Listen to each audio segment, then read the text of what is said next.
स्वागत करते हैं आपका IRA के डिफेंस सूट सीरीज 22 में।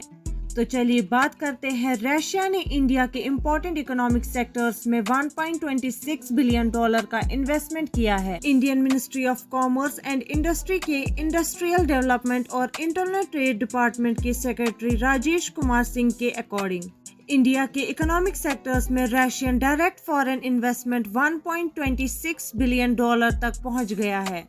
इस इन्वेस्टमेंट में aerospace, defence, chemicals, oil and gas और रेलवे शामिल है। सिंह ने oil and gas, metals, strategic natural resources और इंडस्ट्रियल इक्विपमेंट्स में रशिया के साथ कोऑपरेशन बढ़ाने की भी अनाउंसमेंट की है। उन्होंने कहा, India oil and gas, metals, strategic natural resources और रेलवेज, स्पोर्ट्स और शिपिंग इंडस्ट्री से रिलेटेड इंडस्ट्रियल इक्विपमेंट्स के सेक्टर्स में रशिया के साथ कोऑपरेशन बढ़ाने का इरादा रखता है। बढ़ते हैं एक और खबर की तरफ।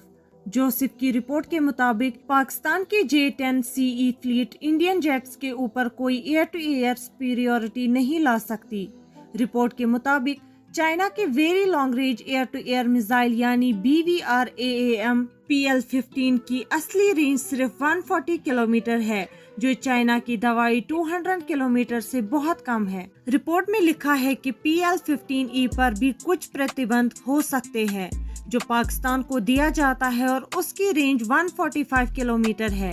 PL-15E की practical range real world conditions में लगभग 30% तक कम हो सकती है, करीब 105 to 110 किलोमीटर तक। इससे पाकिस्तान एयरफोर्स के J-10 CE फाइटर्स को मिसाइल के साथ कोई फायदा नहीं होगा।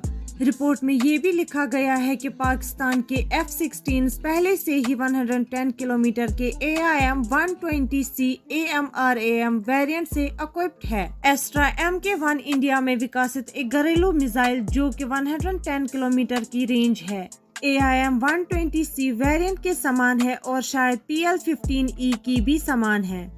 अच्छी लॉन्च हाइट्स पर भी PL-15E की मैक्सिमम रेंज लगभग 110 किलोमीटर तक सीमित होती है, उसके dual pulsed solid propellant rocket के कारण। बढ़ते हैं एक और खबर की तरफ। Indian navy Bombay avoidance submarines को क्लीन करने के लिए छोटे माइक्रो AUV का इस्तेमाल कर रही है। नेवी काउंटर मेजर सबमरीन्स की कमी को दूर करने के लिए छोटे ऑटोनॉमस अंडर वाटर व्हीकल्स या माइक्रो AUV का इस्तेमाल कर रही है। इंडिया इलेक्ट्रॉनिक्स लिमिटेड द्वारा बनाई गई इंडिपेंडेंट वाटरक्राफ्ट जिनकी कैपेबिलिटी 7 to 9 घंटे की होती है और सिर्फ 2.5 मीटर्स लंबाई की होती है। इन्हें ट्रेंड और एजिल बनाया जाता है।